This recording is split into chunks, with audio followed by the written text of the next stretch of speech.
सुस्वागतं गुरुदेव सुस्वागतं गुरुदेव सुस्वागतं गुरुदेव सुस्वागतं सुस्वागतं स्वागतं गुरुदेव स्वागतं स्वागतं स्वागतं गुरुदेव स्वागतं गुरुदेव सुस्वागतं गुरुदेव सुस्वागतं गुरुदेव सुस्वागतं गुरुदेव।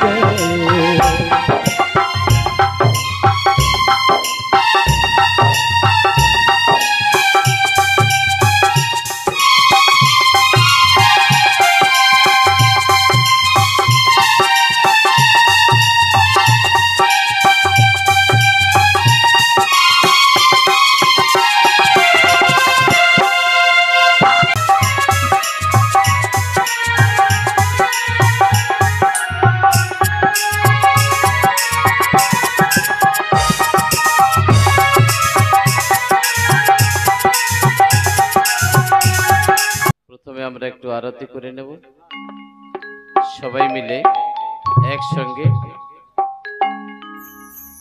তাল ছন্দে নৃত্যের মাধ্যম দিয়ে আমরা ঠাকুরকে একটু ডেকে নেব আরতির মাধ্যম দিয়ে। ডাকি তোমায় বিনয় সুরে ডাকি তোমায় বিনয় করে এসো দয়াল হরি আমরা আরতি করি ওরা কান্দে শান্তি হরি আমরা আরতি করি ওরা কান্দে শান্তি হরি আরতি করি ওরা কান্দির শান্তি হরি হরি বল হরি বল। জয় হরি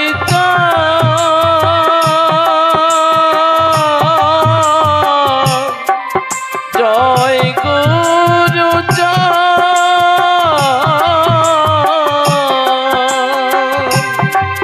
পতিত যাতে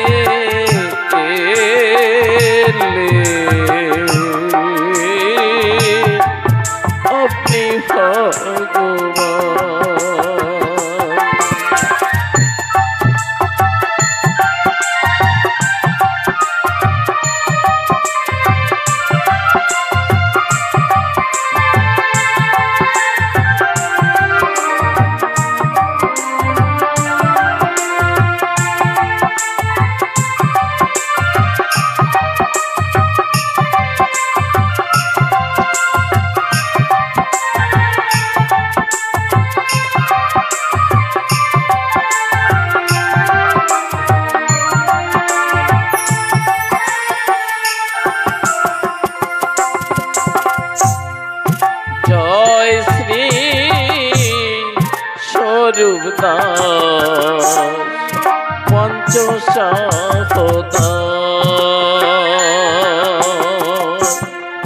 পতিত পাবন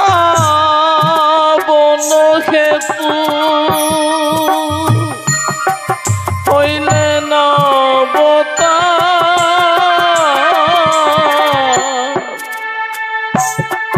জয় হরি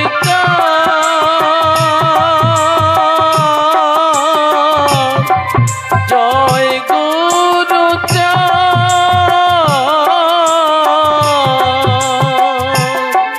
পতিত করাতে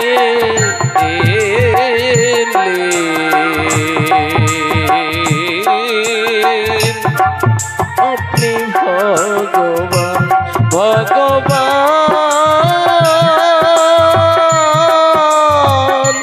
ভগবান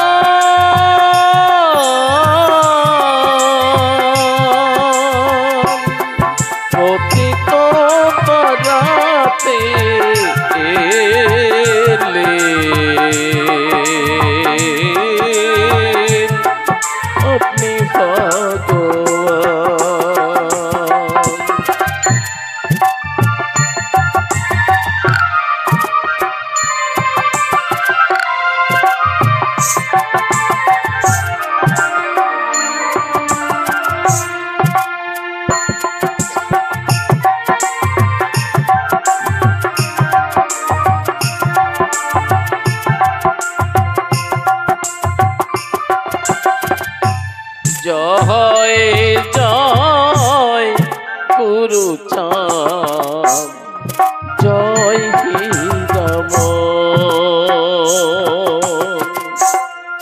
জয় শ্রী লোকচন্দ্র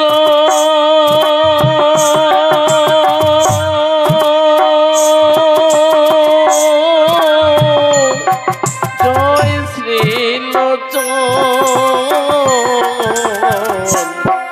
জয় জয় গুরু চাঁদ জয় হীরাম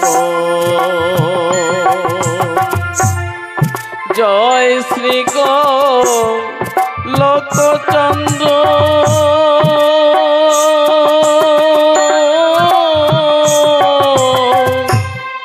জয় শ্রী জয় হরি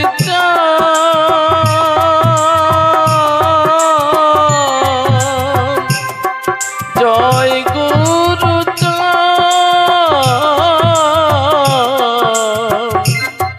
পতিত তরাতে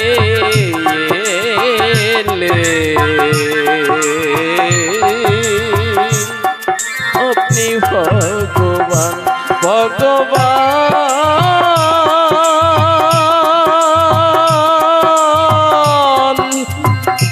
ভগবান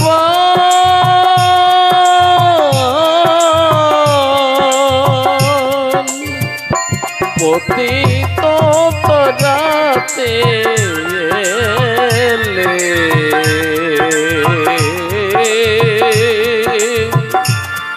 আপনি ভগবান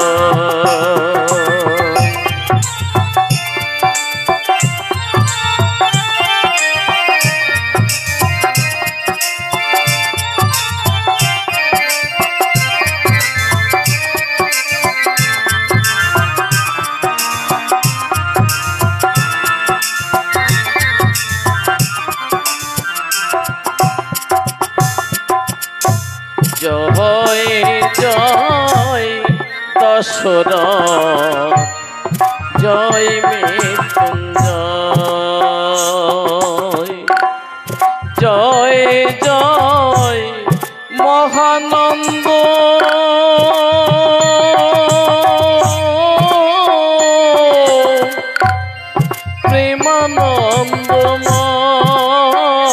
প্রেমানন্দময় জয় জয় দশরথ জয় মৃত্যুঞ্জয়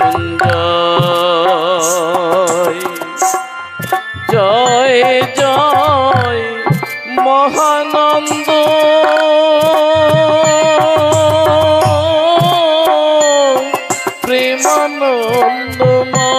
প্রেমানন্দময় জয় নাটু জয় ব্রজ জয় বিশ্বনাথ নিজ দাস করি মোরে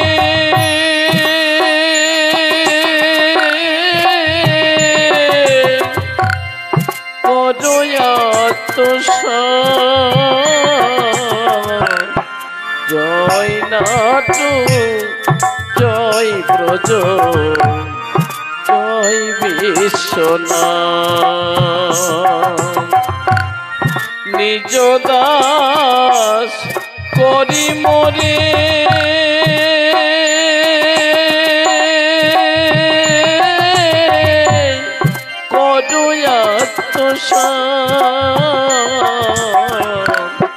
জয় হরি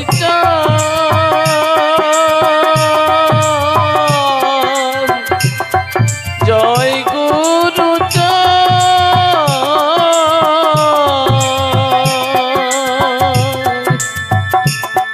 পতিত তরাতে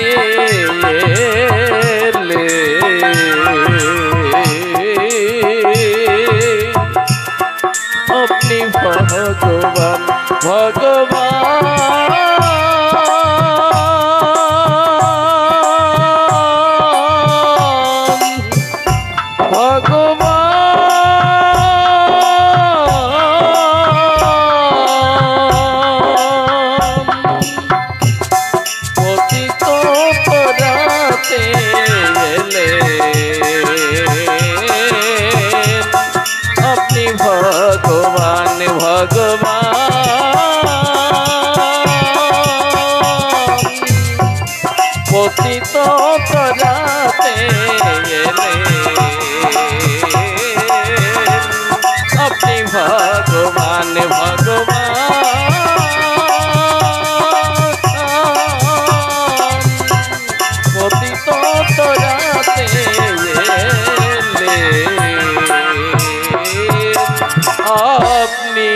ভগবান।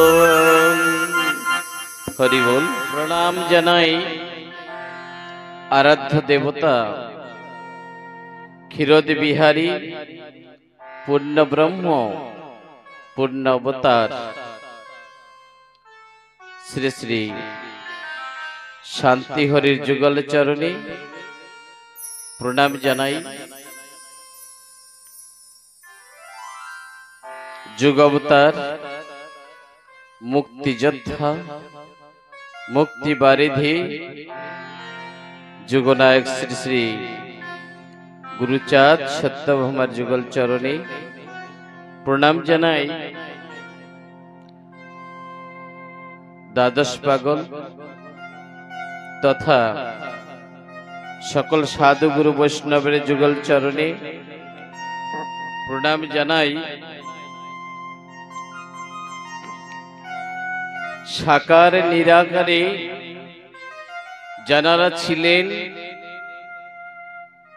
যারা আছেন, সকল সাধু গুরু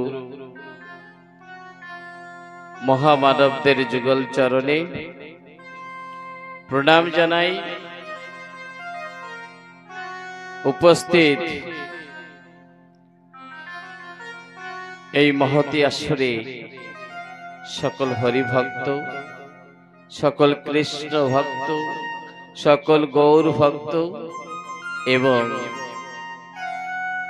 আমার মাতৃমণ্ডলীর যুগল চরণে আপনারা সকলে কিঞ্চিত কিঞ্চিত আশীর্বাদ দান করবেন।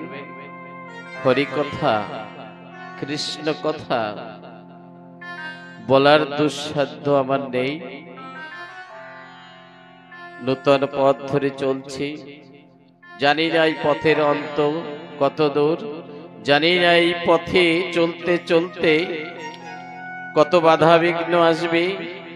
তবে সাধুগুরু বৈষ্ণব আপনারা যারা আছেন মাতৃমণ্ডলী সকলে পরম পিতার কাছে একটু প্রার্থনা করবেন, সকলে দুহাত ভরে একটু আশীর্বাদ করবেন যেন এই মুখে আমি হরি কথা বলতে পারি, এই মুখে কৃষ্ণ কথা গৌর কথা বলতে পারি। যাই হোক, গতকাল ঠাকুরের জন্ম বিবরণ কথা আমরা শুনেছি। ঠাকুরের বাল্য লীলার কথা শুনেছিলাম, শুনেছি রত্নডাঙ্গার বিলের কুলে ঠাকুরের রাখালিয়ে খেলার কথা। প্রশ্ন হয়েছিল আজ প্রেম, প্রেম সম্বন্ধে আমরা শুনব। প্রেম কি? প্রেমটা কেন? ঠাকুর বলেছেন অনেক আড়ম্বর করে যদি আমাকে কোনো ভক্ত ডাকে না, আমি তার কথা শুনি না, তার ডাকে আমি সাড়াও দিই না। কিন্তু যদি কোনো ভক্ত কিছুই না পায়, একটি পুষ্প যদি আমাকে নিবেদন করে না, আমি তার ডাকে সাড়া দিই। যদি একটা পুষ্প না পায়, একটা পত্র যদি আমাকে দেয়, আমি সেই একটা পত্র নিবেদনে সন্তুষ্ট হই।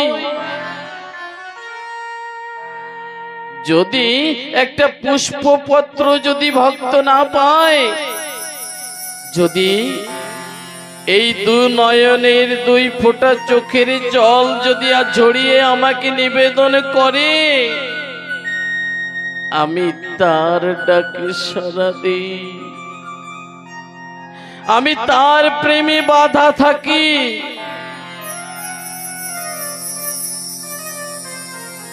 এই আড়ম্বর করলে মান যশ প্রতিষ্ঠা বেড়ে যায়, ঠাকুরের প্রতি নিষ্ঠা ভাব থাকে না। তাই ঠাকুর বলছেন এসব আয়োজনে করার কোনো প্রয়োজন নেই। যদি তোমার কাছে প্রেম আছে, তোমার কাছে ভক্তি আছে, তুমি প্রেম ভক্তি অর্ঘ ঢেলে দিয়ে দুই চোখের দুই ফোঁটা নয়ন জল যদি নিবেদন করে দয়ালের যুগল চরণে কেউ ধুয়ে দিতে পারে, দয়াল প্রভু তিনি তো দিনের বান্ধব, পতিতের বান্ধব, তিনি এই পতিতের ডাকে সাড়া দেন।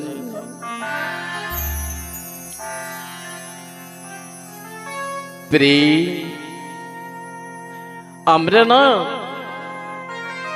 সবাই প্রেমিক, কেউ বিষয় প্রেমিক, বিষয় সুখে মত্ত হয়ে বিষয়কে ভালোবাসি। কেউ কেউ আমরা কি করি, আত্মীয় স্বজন সহোদরকে ভালোবাসি, তাদের প্রেম করি। আর কেউ কেউ আমরা সন্তানদের ভালোবাসি। আবার অনেক ভক্ত আছে যারা আমরা মাতা পিতাকে শ্রদ্ধা করি, মাতা পিতাকে ভালোবাসি। আবার কেউ আছে নারী পুরুষ উভয়কে ভালোবাসি। দেখবেন যে কথা বলা বাহুল্য তবুও বলতে হচ্ছে, এই সমাজটা আমাদের কত উচ্ছন্নে এনে দিয়েছে। এই সমাজের ভিতরে কেমন ব্যভিচারী বিষণ্ণতা সমাজটাকে আঁকড়ে ধরেছে। একটা ছেলে একটা মেয়েকে ভালোবাসছে, তারাও প্রেম করছে। কেমন প্রেম! এক সন্তান তার মাতা পিতাকে ভালোবাসছে, মাতা পিতা ছাড়া কিছু বোঝে না।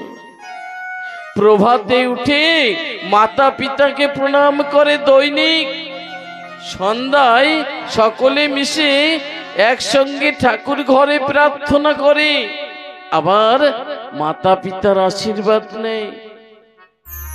আবার কোন সন্তান ওই মাতা পিতাকে উপেক্ষা করে তারা প্রেম করে,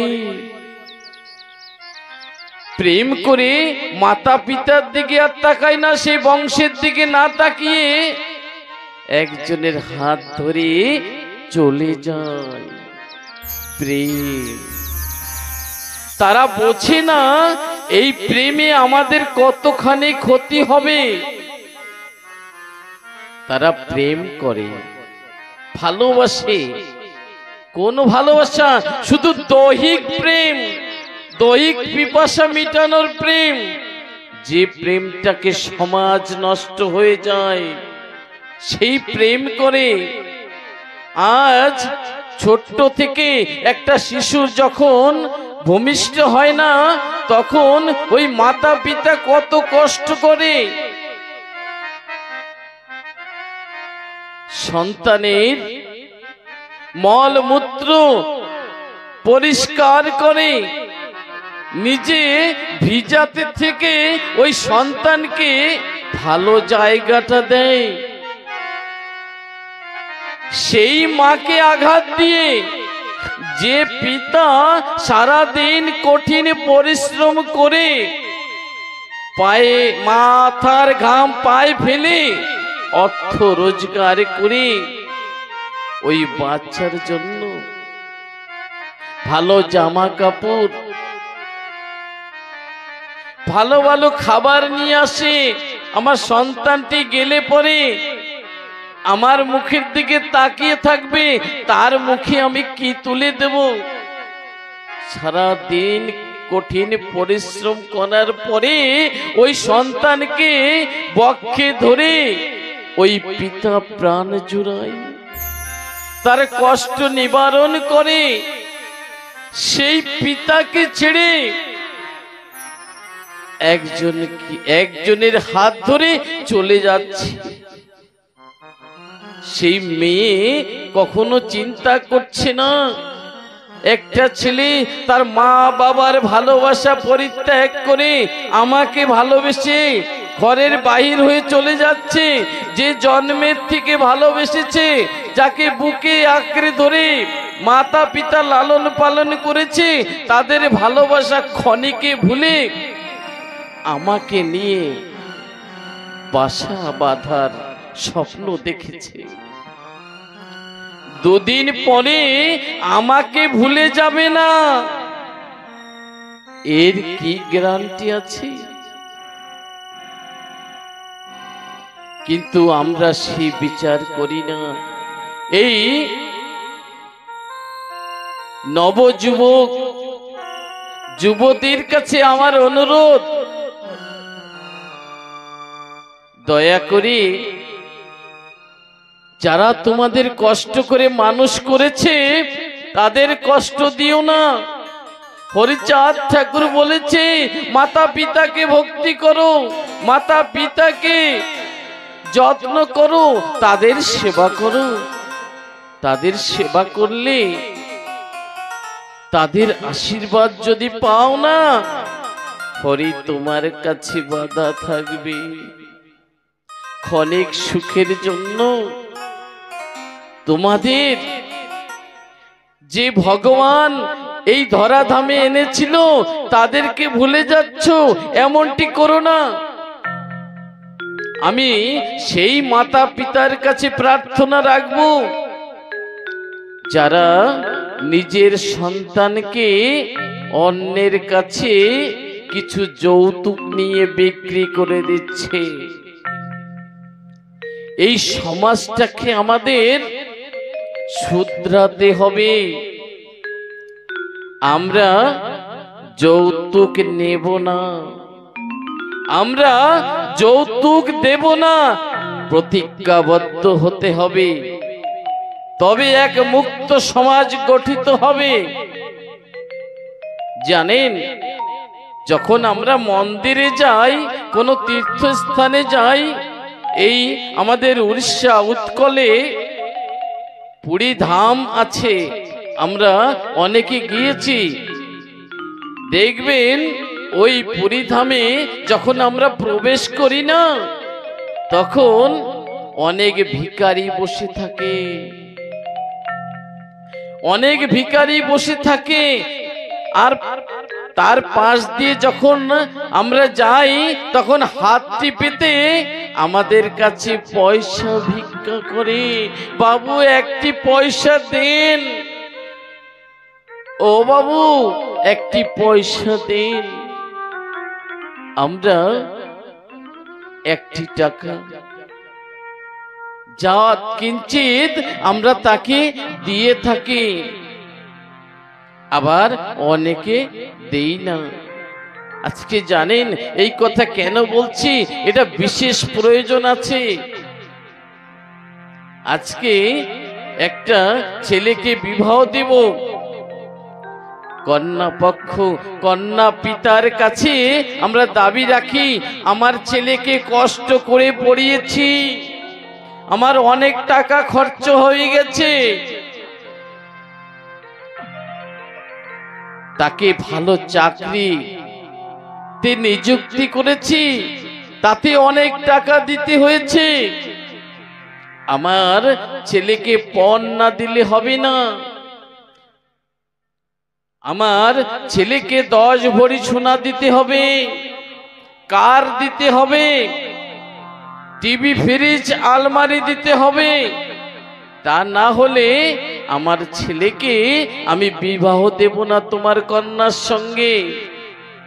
জানেন, বিচার করে দেখেন, ওই পুরীতে যে ভিখারিরা বসে আছে মন্দিরের পাশে হাত পেতে ভিক্ষা চাইছে, তাদের থেকে নিকৃষ্টতম ভিখারি এই সমাজের পিতামাতা যারা যৌতুক নেওয়ার আশা করে।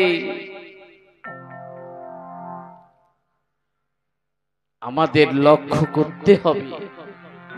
আমরা যেন এহেন কাজ না করি যে যৌতুক দেবে সে অপরাধী, আর যে যৌতুক নেবে সে তো মহাপাপী। আমরা আজ এমন একটা সমাজে এসেছি, আজ অনলাইন বিজ্ঞান সমাজ সংস্করণ বিভিন্নভাবে ডেভেলপমেন্ট হচ্ছে, কিন্তু আমরা কেউ ডেভেলপমেন্ট হচ্ছি না। আমরা পুরাতনকে ধরে আমাদের সমাজ নষ্ট করছি মাত্র। আমরা যেন আমাদের গুরুজনকে ভালোবাসতে পারি, আমাদের মাতা পিতাকে ভালোবাসতে পারি। আমাকে যে এই সৎ রাস্তায় নিয়ে এসেছে, যে হরিনামে কৃষ্ণ নাম আমার কর্ণে দিয়েছে, হরিনাম এই মহামন্ত্র আমার কর্ণে শুনিয়েছে, এই সুপথে চলার প্রেরণা দিয়েছে, সেই সদ্গুরুকে যেন শ্রদ্ধা করতে পারি, তার কথাকে যেন ধারণ করতে পারি, তার কথা যেন পালন করতে পারি, আর তার কথা ধরে আমার ইষ্টদেবের যুগল চরণ যেন প্রাপ্ত হই। বলো হরি বল।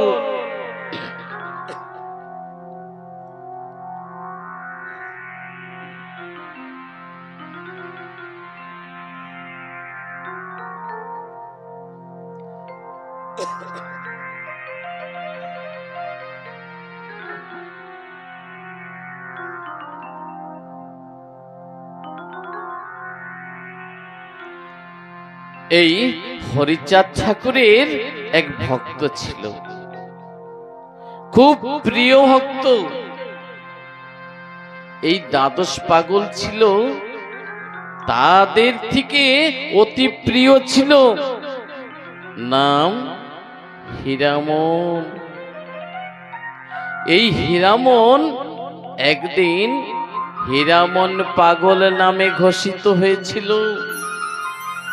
এই হীরামনের বাড়ি রাউতখামার, পূর্ববঙ্গে রাউতখামার।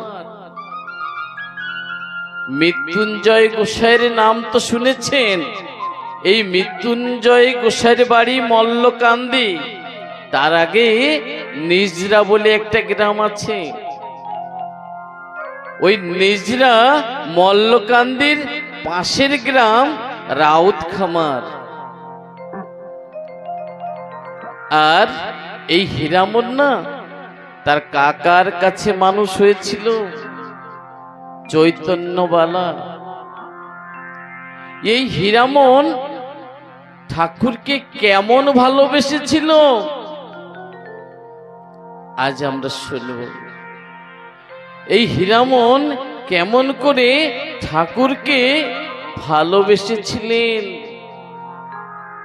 হরি ঠাকুরকে শুধু নয়, সে চিন্ময়ী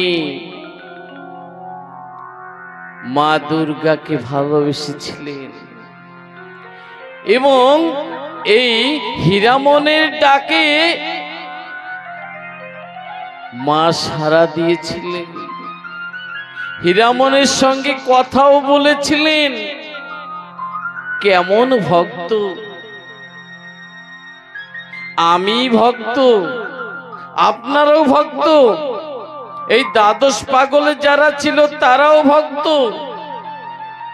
তার ভিতরে হীরামন এক শ্রেষ্ঠ ভক্ত। কেমন সরলতা, কেমন প্রেম, কেমন ভক্তি ঢেলে মায়ের মন জয় করতে পেরেছিল। এই হীরামন শারদা দুর্গা পূজা যখন হয়, এই দুর্গা পূজায় হীরামন মনস্তাপ করেছে, আমি দুর্গা পূজা দেখতে যাব। সেদিন নবমী পূজা ছিল। মহাষ্টমীর পরের দিন মহানবমী। আর ওই মহানবমী দিনে তিনি কি করলেন, বেথুরিয়া গ্রাম, এই বেথুরি গ্রামে চৈতন্য আর গোবিন্দ দুই ভাই ছিলেন। গোবিন্দ আর চৈতন্য নামের দুই ভাই, তারা পূজা করতেন। মায়ের পূজা প্রত্যেক বৎসর ধুমধাম করে আড়ম্বর করে তারা পূজা করতেন। ওই পূজায় আশেপাশে কম করে 20টা গায়ের লোক সেখানে একত্রিত হতো, মহা মেলা মিলত।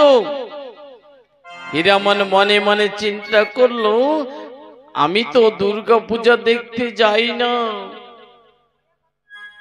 এই হীরামনকে একটু বলে রাখা ভালো। এই হীরামন ছিলেন ত্রেতা যুগে পুরুষোত্তম মর্যাদা পুরুষ দয়াল রামচন্দ্রের সেবক হনুমান। এই হীরামন হনুমান ছিলেন। এই জন্য রাম নাম ছাড়া অন্য নাম হীরামন কোনোদিন পছন্দ করতেন না। তাই কোনো পূজা পার্বণে তিনি যেতেন না। একমাত্র হরি ঠাকুরকে তিনি ভালোবেসেছিলেন। হরি কথা ছাড়া, হরি চিন্তা ছাড়া তার অন্য কোনো চিন্তা ছিল না। তাই ওই গোবিন্দ আর চৈতন্যদের বাড়িতে নবমী পূজায় যখন পূজা শেষ হয়েছে না, তখন এই হীরামন ধীরে ধীরে গিয়ে ওই মায়ের মূর্তির কাছে গিয়ে পৌঁছেছেন।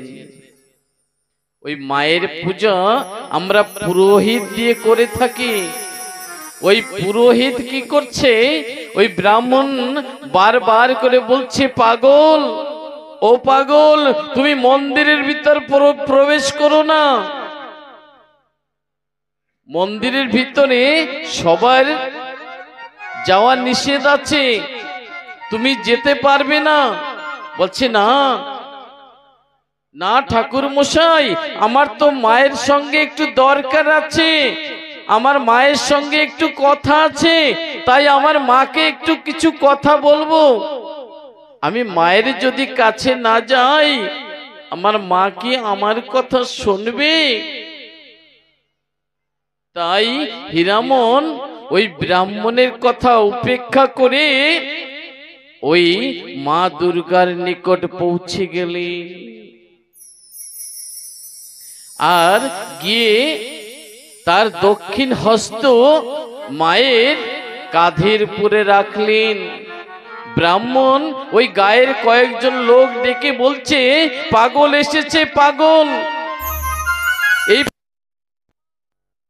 মূর্তি ভেঙে যেতে পারে, এখনো দশমী পূজা বাকি আছে। ওই গায়ের লোক এসে তাকে বাধা দিতে চেষ্টা করেছে। বলছে, না, আমি মায়ের সঙ্গে কথা বলবো তো, আমি তারপরে চলে যাব। কিন্তু গায়ের লোক শুনছে না। এই পাগল যদি মূর্তির কিছু ক্ষতি করে বসে, বারবার করে অনুরোধ করছে, পাগল, এমনটি করতে নেই। পাগল মার কাঁধের থেকে হাত সরিয়ে নিলেন। আর হাতটি সরিয়ে নিয়ে ওই ব্রাহ্মণ ঠাকুরের কাছে বলছে, ঠাকুর মশাই,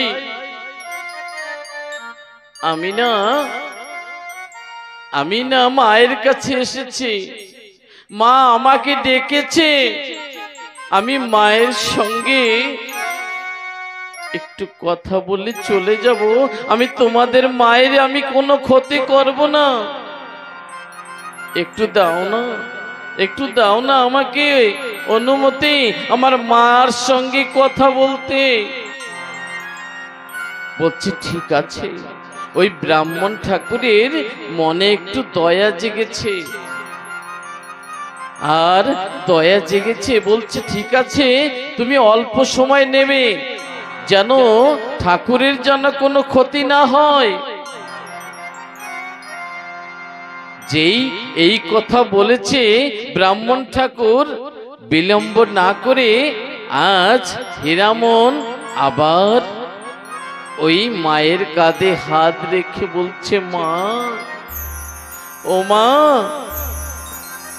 মাগো তোর কি মনে আছে মা এই অধম সন্তানের কথা? আমি কতদিন পরে এসেছি তোর কাছে। মাগো তুই তো এই গোবিন্দ চৈতন্যের পূজার প্রসাদ তুই পাচ্ছিস, আমারও তো প্রসাদ পেতে ইচ্ছে হয় মা। একটা কাজ করবি মা, ও মা আমার একটু দুধ খেতে দিবি? আমি অনেক দিন তোর দুধ খাই না মা, একটু দুধ খেতে দিবি? কিন্তু মা তো শুনছে না, মা তো মাটির মূর্তি।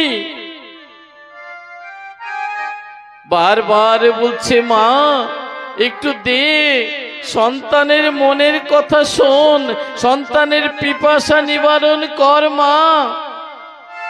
এই বলে তার বাম হস্তখানি তার বক্ষে স্তনের উপরে রাখছে। ওই মাটির মূর্তির স্তনকে উংলি সঞ্চারণ করে দুধ বের করার প্রয়াস করছে।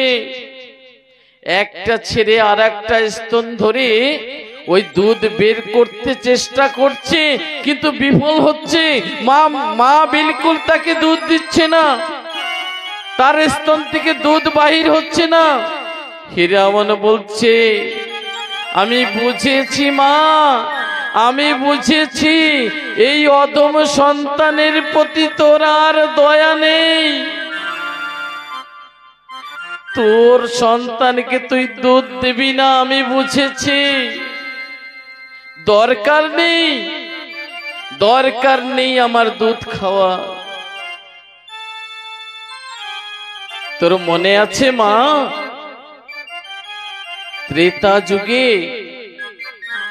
ত্রেতা যুগে যখন তুই মহিরাবণের কাছে বন্দী ছিলি, তখন কে উদ্ধার করেছে? তখন ওই হনুমান গিয়েছিল তোকে উদ্ধার করতে। মাগো তোর মনে আছে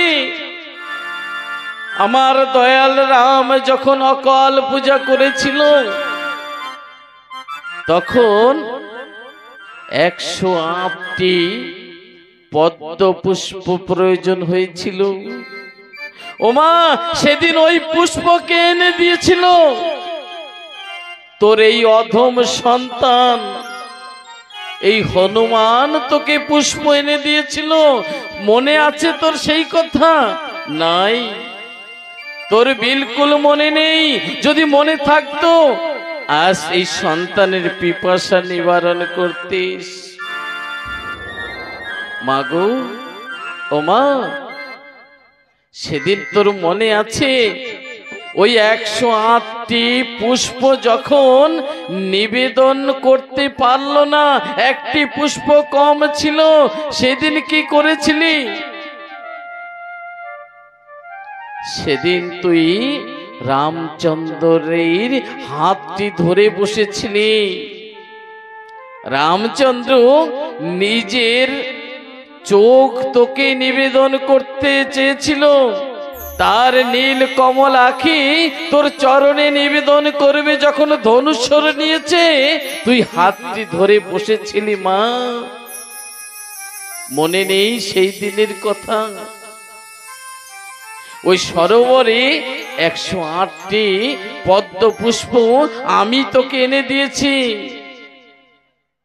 তুই তখন দয়াল রামচন্দ্রকে বলেছিলি, মা একটি পদ্ম তুই কেন চুরি করে রেখেছিলি?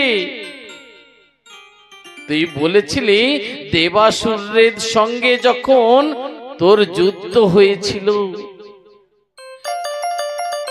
মহাদেবের সঙ্গে যখন যুদ্ধ হয়েছিল দেবাসুরদের সঙ্গে, তখন তোর দেহ ক্ষত বিক্ষত হয়েছিল। 107 বার যুদ্ধ করে তোর যতবার এই দেহতে রক্তাক্ত হয়েছে, দেহ ক্ষত হয়েছে, তুই ওই সরোবরে গিয়েছিলি স্নান করতে। আর ওই রক্তবিন্দুতে প্রত্যেকবার এক একটি পদ্ম উৎপন্ন হয়েছিল।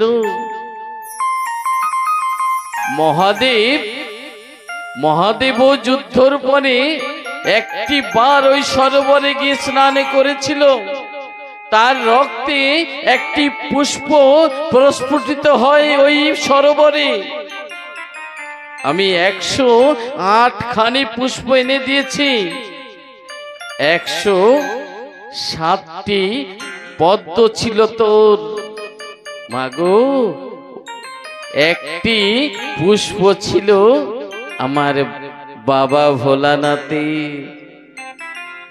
সেই কথা তো বলেছিলি যে মহাদেবের রক্তে উৎপন্ন সেই পদ্মকে আমি কিভাবে আমার চরণে স্পর্শ করাবো, তাই তো লুকিয়ে রেখেছিলি মা।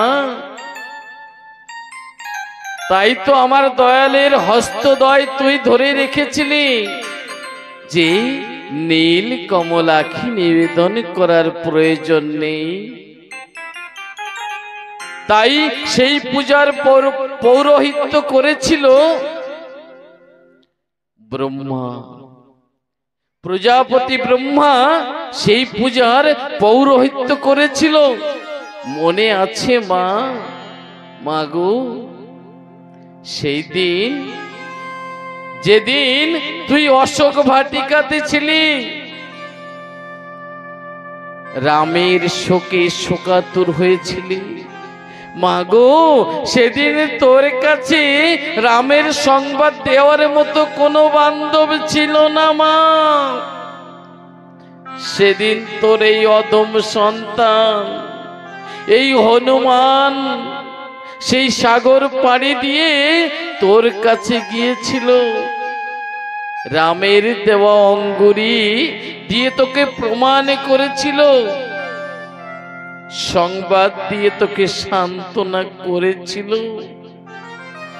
আজ আমি তোর পূজা এসেছি তোর কাছে, আমি একটু দুগ্ধ পান করব আশা রেখেছি, কিন্তু মা তুই নির্দয় হলি, তুই নির্দয় হলি মা। দিবি না, দিবি না মা? আর তুই দিবি বা কোথা থেকে? তুই তো খড় মাটিতে তৈরি একটা মূর্তি। তুই কি সন্তানের কষ্ট বুঝিস? তুই বুঝিস না মা। আমি চাই, যখন যাই কথাটি বলেছে না, তখন মা দুর্গা স্বয়ং আবির্ভূত হয়েছে মাটির মূর্তির ভেতরে। আর মা দুর্গা বলছে, হীরামন বাপ আমার, তুই যাস না। কতদিন আমি তোকে স্তনের দুগ্ধ পান করাই না, আমার মাতৃত্ব আজ জেগে উঠেছে তোর ডাকে, তোর ডাকে সাড়া দিতে আমি ছুটে এসেছি। হীরামন আয়, আয় তোর মায়ের এই মাতৃত্বকে সান্ত্বনা কর। আয় হীরামন, পুনর্বার হীরামন ফিরে গিয়ে ওই মা দুর্গার স্কন্ধে হাতটি রেখেছে। যেই হাতটি রেখেছে না, এবার আর স্তনে হাত দিতে হয়নি। মা দুর্গা নিজে স্তন বের করে হীরামনকে দুধ খাওয়াতে শুরু করেছেন। বহু যুগ পরে মায়ের দুগ্ধ পেয়ে হীরামন একটি টান দিলেন। মা শিউরে উঠলেন। অনেক দিন পর সন্তানকে দুধ খাওয়াচ্ছে, এমন জোরে এক টান দিলেন, লম্বা টান দিয়ে ছেড়ে দিলেন। দুগ্ধ ছিটে এসে ওই ব্রাহ্মণ ঠাকুরের গায়ে পড়ল। তিনি, আমরা খাওয়ার পরে দেখবেন অনেকে ঢেকুর ছাড়ি, ঢেক ছাড়ি, ঢেউ। তো হীরামনের পেট ভরে গেছে, আজ ওই ঢেকুর ছাড়ছে। যখন ঢেকুর ছাড়ছে, এই দুই মুখের দুই পাশ দিয়ে ওই দুধ গলিয়ে পড়ছে।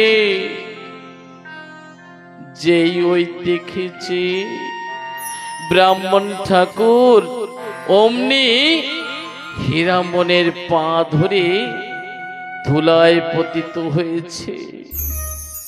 নগরবাসীদের ডেকে ডেকে বলছে,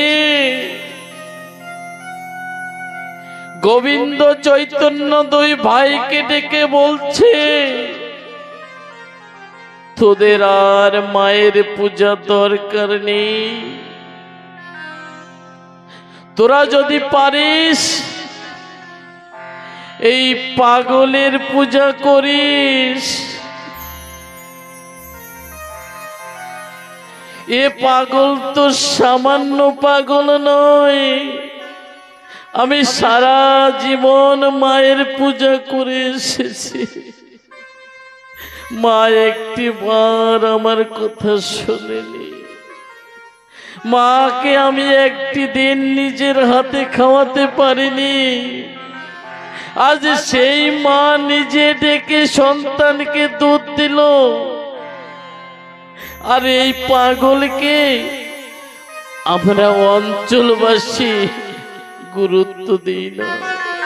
আজ সেই পাগল ওই মাটির মায়ের দুধ পান করে আমাদেরকে সজাগ করে দিয়েছে। আমরা মানুষ চিনতে ভুল করেছি। প্রেম প্রেম ঠাকুর বলেছে, আমি ভক্তের প্রেমে বাধা। যদি কেউ প্রেম ভক্তি ডোরে ভগবানকে বাঁধতে পারে, ভগবান তার কাছে বাধা থাকে। হরি বল, হরি বল, হরি বল, হরি বল।